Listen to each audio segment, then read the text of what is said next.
This is Brother Ron, and welcome to We All Be News Radio and TV, the news-free Dixie for the 21st century.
Wow. I mean, when you said that, I'm thinking about that they teaching this thing called new math and the fact they don't teach cursive writing no more in schools.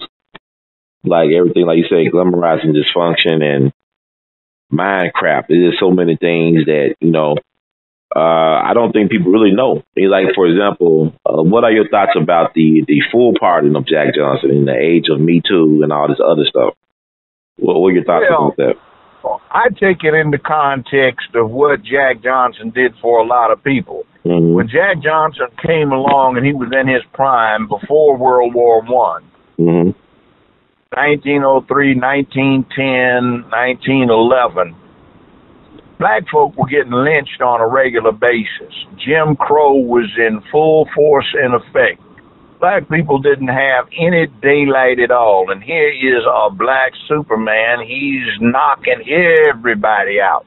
And in those days, they did not have 12-round heavyweight bouts. Mm-hmm. It was you fought until somebody couldn't get back up or threw in the towel. Mm-hmm. And he was beating all of the great white hopes. Mm-hmm. By the way, somebody might get upset that I said that, using that same Roseanne Barr logic on it. But he was beating everybody's butt. And I can remember talking to a great uncle, grandfather, and everybody was proud of Jack Johnson. Mm-hmm. That was their Muhammad Ali. You see, great as Ali was, you had you had had some black champions before that, not least of whom was Joe Louis, who came 20-some years after Jack Johnson. Mm-hmm. See, he was the man that opened the door. And see, Jack Johnson wasn't just a thug who could box. Jack Johnson always dressed sharp. Right. He had custom clothes. And by the way, there was a champion white race car driver. And Jack Johnson bought expensive cars. He challenged him to a road race. And it was a dead heat. Mm. So he was the black Superman. And in the time when the black people did not have anything at all to point to, there was Jack Johnson standing and delivering. Mm. Whipping everybody and anything. So he served a very vital function for the black race in America. You had Marcus Garvey at that time, was trying to set up enterprise, and you had W.E. Du Bois trying to come up with an alternative rationalization to convince the Negro to get his act together to counter Booker T. Washington, whom Du Bois could not stand. He detested him. Or trying to tell people to pick up the pail instead of get your act together, learn to read, write, and get it together and get on top of things instead of being content to be on the bottom. Right. So that triumvirate, Garvey, Du Bois, and Johnson, that was the black hope in those days. Mm-hmm. So, incidentally, since we talk about him, guess how the FBI came into existence? To get Jack Johnson. FBI got created to investigate the need for what became the Mann Act, that is transporting females across state lines for what was felt to be an illicit purpose.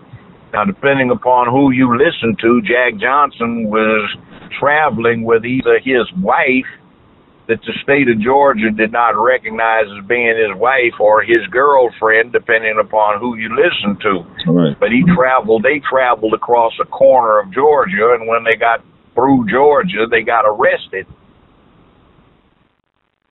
They were on their way to take a sea trip. So he got convicted, got sentenced to a year in a federal penitentiary, and what wound up happening is he skipped out on the country for 10 years and stayed in Europe. Came back because his mother was sick and surrendered himself and did his year in the penitentiary.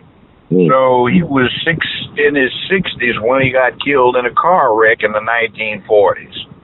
46, I think, or somewhere thereabouts. Yeah, 46.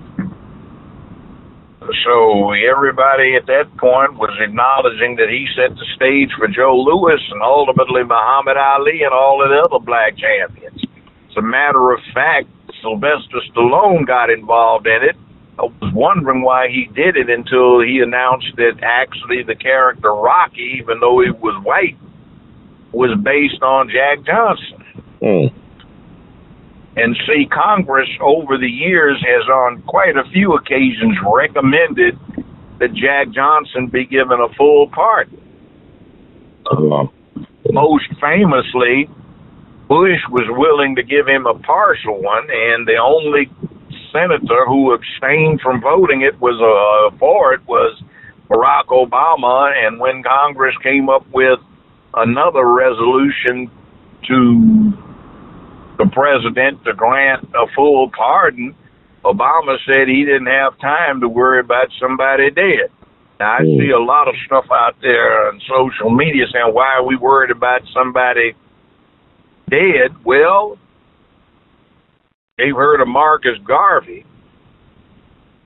You've heard of Malcolm X. You've heard of Martin Luther King, but Jack Johnson used to be more famous than any of them. Right. But you see, what was he doing? He was whipping the crap out of white folk. So the white folk went on a concerted campaign to besmirch his name. And plus, they had offenses in Memphis, Tennessee. Reckless eyeballing by colored person, to wit. Casting a lingering gaze at a white female, or a colored person refusing to remove from sidewalk for passage of a white person, or acting too colored in public. See, Jack Johnson was thumbing his nose at the system and saying, take me down if you can. So they had to pass a federal law to get it. Wow. See, that was showing black pride, and people don't understand that. What about the issue of sleeping with white women that got them in trouble in the first place? I mean, I know some people I can Well, it's like that was in a time and place where a black man got lynched for looking at a white woman, but hell, he was flaunting them. Right. So here's this big giant of a black man who was obviously a black man who was whipping all of the great white hopes.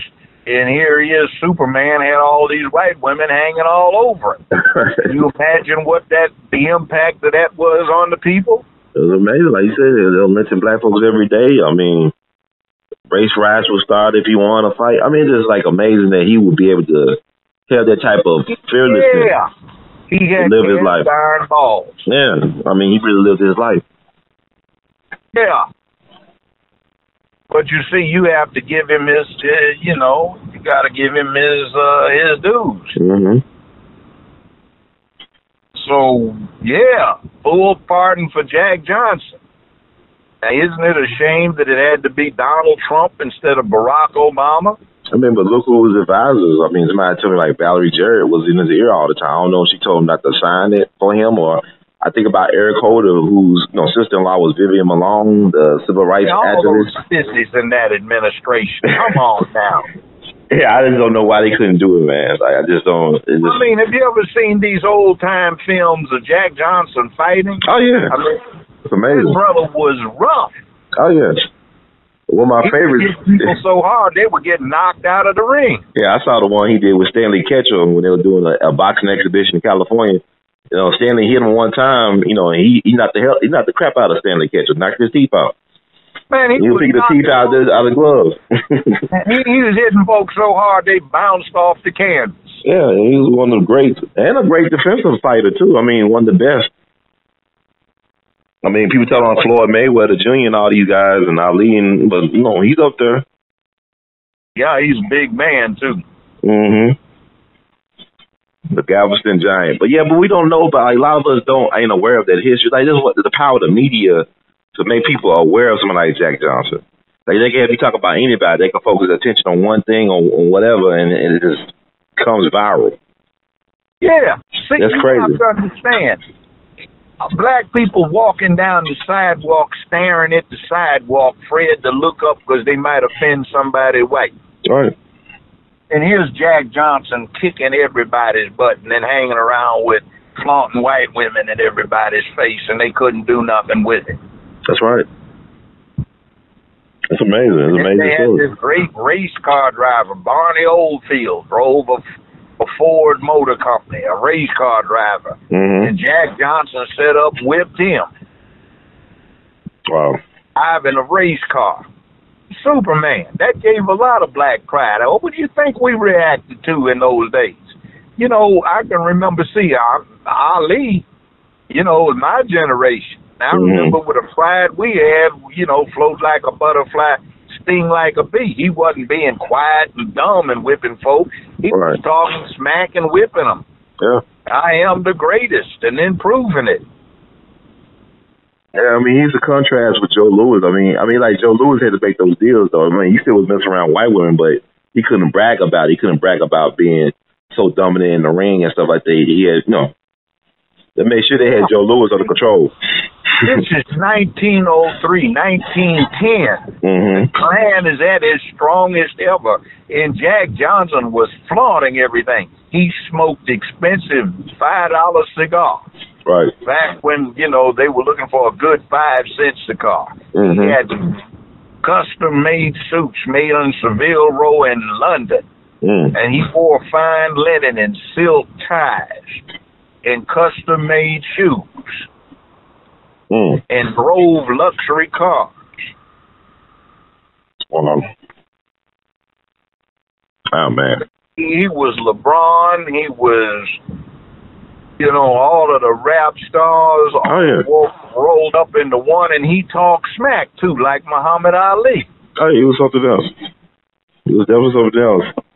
Yeah, so give him a full pardon. What if Donald Trump pardoned Marcus Garvey too? At the end, I don't know. Well, I would appreciate it.